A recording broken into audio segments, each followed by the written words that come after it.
Sources have told exclusively to NewsX that ISI Khorasan had plans to build training camps in the forests of Bengal, Madhya Pradesh, Maharashtra and Gujarat. According to sources, this has been revealed in the interrogation of terrorists arrested by the NIA. Well, we are in fact getting details from our sources, though that the investigating agency has clarified that this plan of ISIS is limited only on paper. The terrorists have been arrested even before implementing it. The reason why terrorists chose the forests of Madhya Pradesh, Bengal, Maharashtra and Gujarat for their camp is not completely clear. The arrested terrorists of IS are believed that Naxalites have been active in India for a long time by making their base in the forests, and on the same lines, the base of ISK can also be prepared. Joining us at this point is James Dorsey, Afghanistan expert. We also have Gautam Mukherjee, senior journalist, joining us live on the broadcast. Okay, before I get in our experts on the show, let's quickly go across and tell you a bit more about this story by the benefit of course, this video wall, which will give you some more details on this topic. Well, now, of course, as we were telling you earlier, the ISK group is planning to build training camps in India.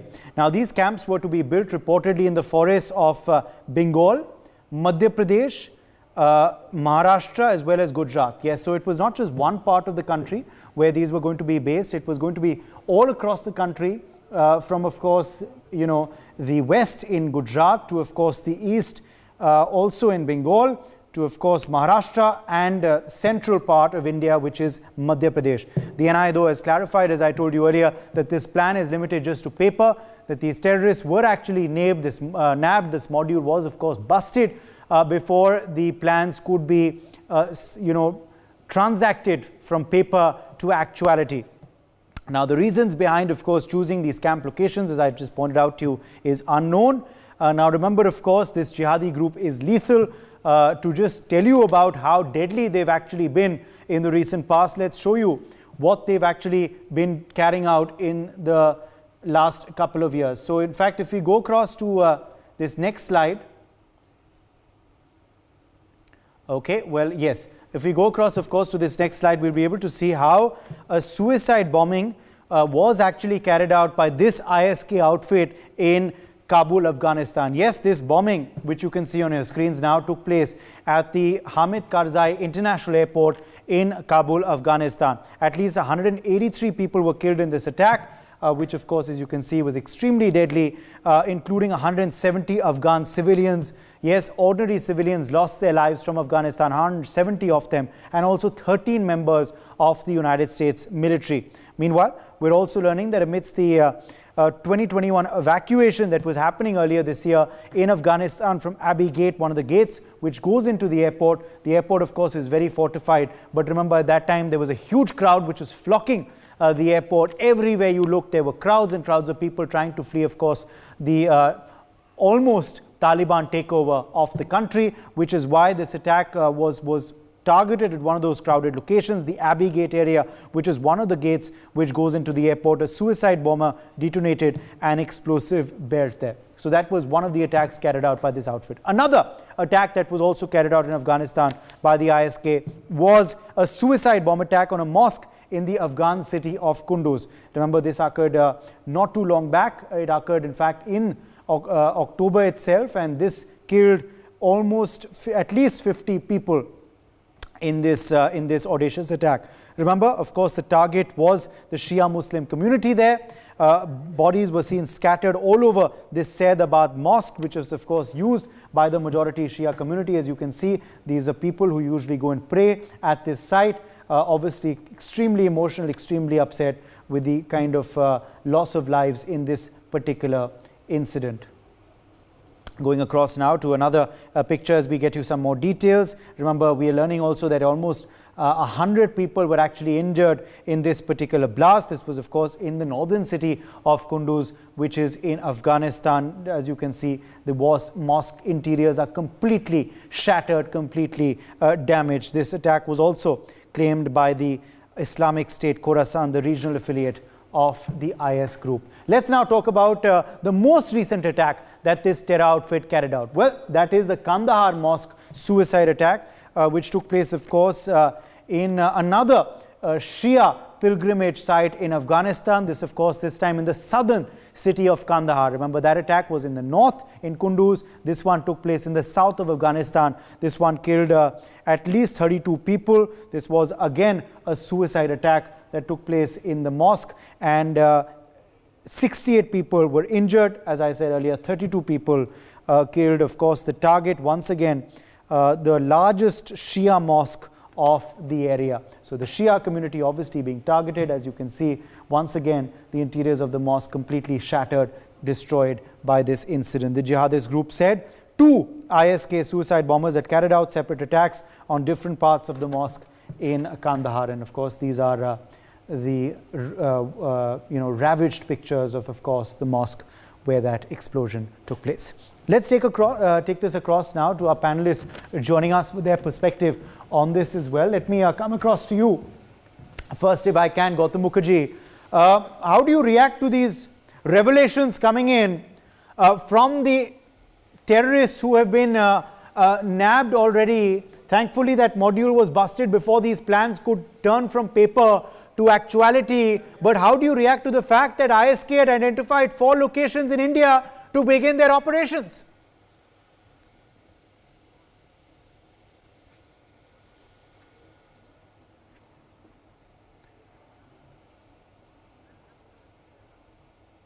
Okay, I don't think Gautam can hear me there just yet. Gautam, are you there with us? All right, it seems we've lost him. James Dorsey, are you there with us, James? Yes, I am. Okay, let me attempt to go across to you then. James, a shocking, audacious, plan by this terror group to set up shop in India. Thankfully, this module was busted. What is the significance of the beans that are being spilt by these arrested terrorists? Well, first of all, I would take these reports with a grain of salt. From the Islamic State's perspective, at this moment, their greatest opportunity of disruption in terms of foreign relations, whether it's relations between Afghanistan and China, whether it's relations between Afghanistan and Iran, as well as their greatest recruitment opportunity is in Afghanistan. It's not in India.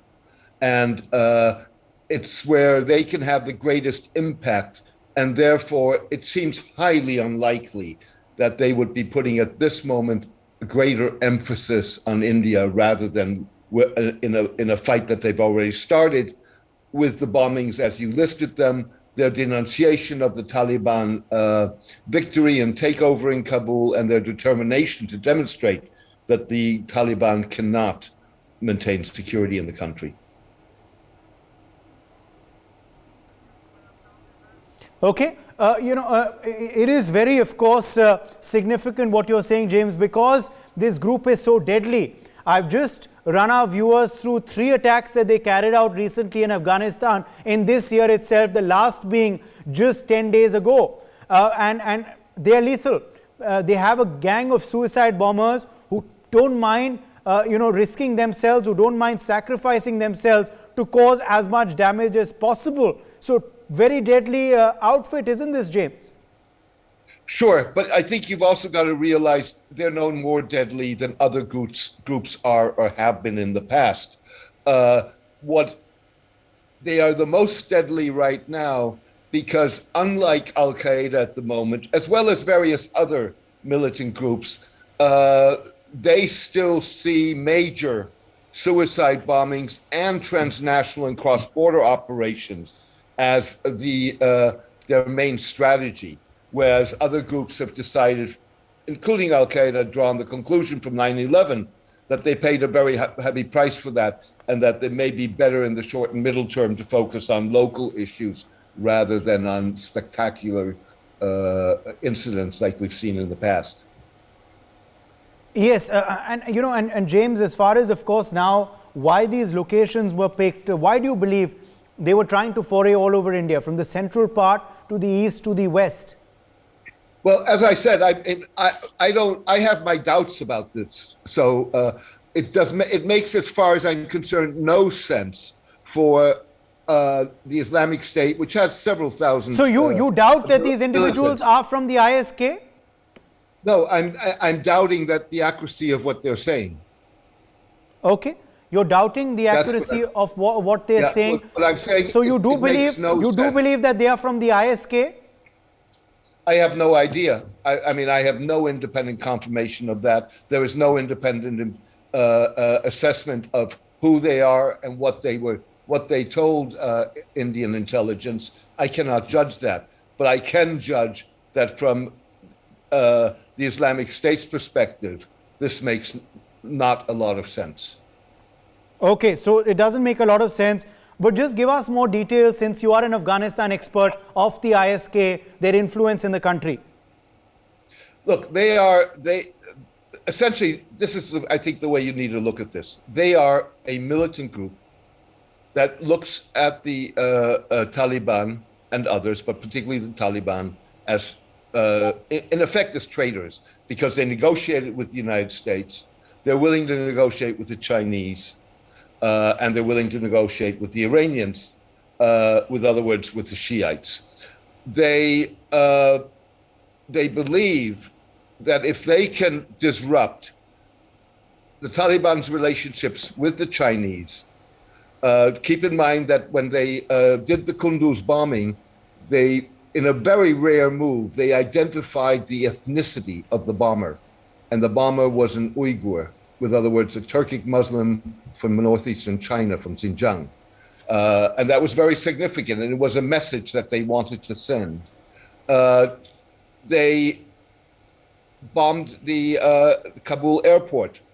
With other words, what they wanted to do was demonstrate that the Taliban could not maintain security at the airport at a moment that you had the US evacuation. And they bombed 2 Shiite mosques with a high number of casualties. Keep in mind that Hazara Shiites are 20% of the Afghan population.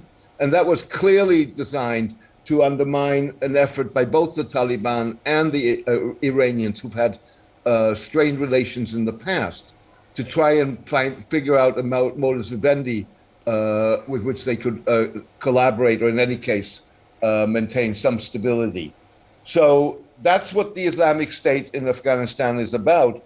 And as I said, it has its greatest chances of scoring successes and recruiting, because here you have a Taliban who's being faced with demands for moderation by the international community, which is going to disappoint parts of the rank and file. And if those rank and file disappointed people were to look for another home, it would be probably the Islamic State. Okay, let me quickly try and bring in Gautam Mukherjee, if he can hear me now on the broadcast as well.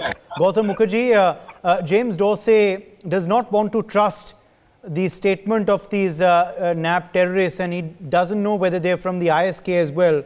What is your reaction on the plot details that are unfurling as we speak on the Islamic State Khorasan's plan to build training camps in India? Do you believe there's credence to what they're saying?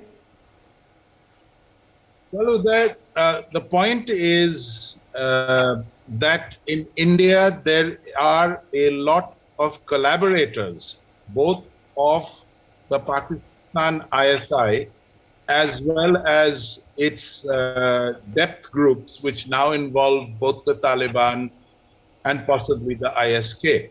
The ISK are not exactly on board with the ISI ostensibly in Afghanistan, but they're both acting as a extended arm in terms of, let us say, these Shiite murders and an embarrassment to both the Americans during the evacuation and the Taliban, such as they are and such as they're capable of providing security to anybody, because they can't even provide security between their various groups.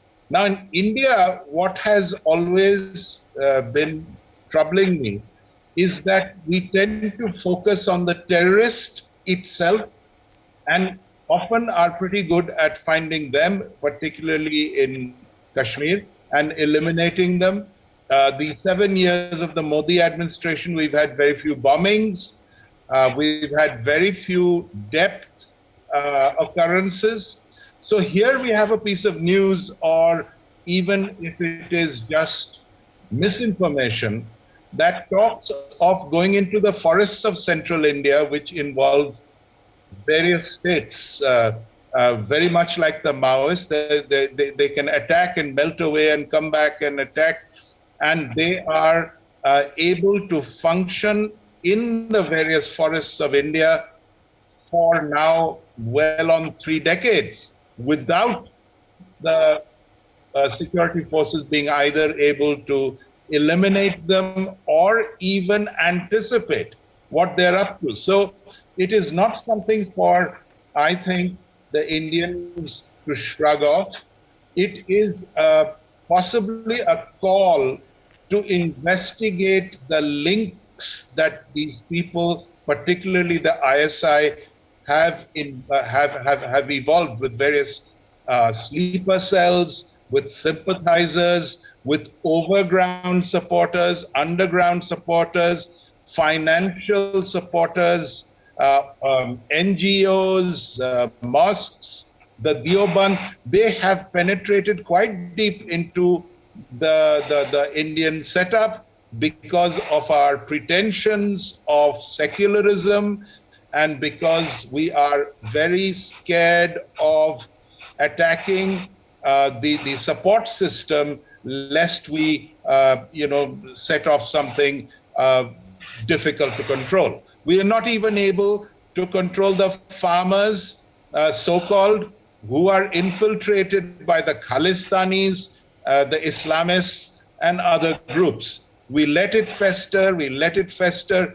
These are copybook opportunities for various people inimical to India, like Pakistan and China, to exploit. Yes. But as far as, of course, now the locations are concerned, Gautam Mukherjee, how do you react to the fact that they were looking at Bengal, Madhya Pradesh, Maharashtra and Gujarat? We don't know the reason just yet, but what's your hunch? Well, as I said before, I think they're all linked by forests, and they have been happy hunting grounds for the Maoists. And we've been seeing how the Poonch encounter also has been taking place in a very thick forested area there, and that's why it's taking so long. Yeah. Yeah. And so, in forested areas, especially if you are not willing to use heavy duty firepower, and you're just trying to flush them out in old-fashioned combing operation. We've lost 9 people already, 9 soldiers already in Poonch and counting. And that's 9 they've found. They may find bodies. This is a new technique that these people are employing. They have taken it up a couple of notches. And it is for us to stop playing nice and try and find the linkages. If they are able to survive there, 1, how did they get in? 2, how are they managing to hand out so much weaponry? And how is it that they know the terrain so well? There are lots of questions to be answered. Maybe we've become complacent, and maybe we have let off various people who have failed to arrest both the Maoists, where these people are now looking at, and the Kashmir Valley. Also, we are not being ruthless enough in terms of penetrating deep into their hideouts and establishing bases in the hideouts. There have been attempts to do this from time to time, but it's never been with a lot of determination. Okay, let me in fact also try and get in James Dorsey once again back on the broadcast. James, as far as, of course, now the fallout is concerned of the Taliban takeover in Afghanistan, do you believe it is inevitable that it will be felt by India with the increase in terror activities, with the increase in infiltrations of terrorists into India, assisted, of course, by Pakistan, but now getting a free passage through Afghanistan as well? I think it's obviously a possibility. It's not a certainty. by any stretch of the imagination, and the assumption that it will happen rests on a faulty analysis. So, first of all, you have a multitude of groups, and those groups are very different. They're very different in their aims, they're very different in their targets. So, and I would not question what Gautam said before, but even if what Gautam says is correct, then I still think one has to make, the fact that the Naxalites and the Maoists use the forests does not mean that by definition the Islamic State will. That opportunity may exist for them, but they are going to set priorities. And they may have multiple opportunities and choose which of those opportunities serve their priorities most immediately. And I think that is at the moment in Afghanistan. It's not in the forest somewhere in India. The second thing that I would say about this is the Taliban are caught in a catch-22, if you wish. They are a militant group. They are not a jihadist group, but they are a militant group. And they now are being asked to police the various militant groups that are operating on Afghan soil. And that's proving to be a difficult enterprise.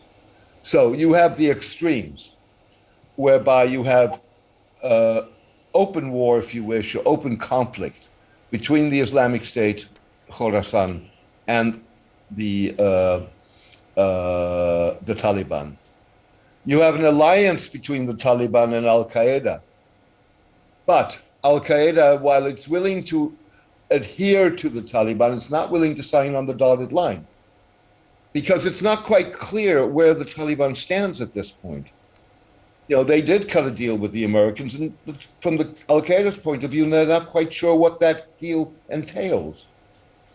And they're not sure that the Taliban will not cut a similar deal with China. And China's almost certainly going to demand extradition of the Uyghurs, which is going to put the Taliban in a very difficult position. Now, the interesting thing is that it is the groups that are most closely aligned with Pakistan and with the Pakistani intelligence, the ISI. So groups like Lashkar-e-Taiba and Lashkar-e-Jhangvi, who actually have signed deals with the Taliban in terms of where in Afghanistan they would be allowed to be based and what they can and cannot do.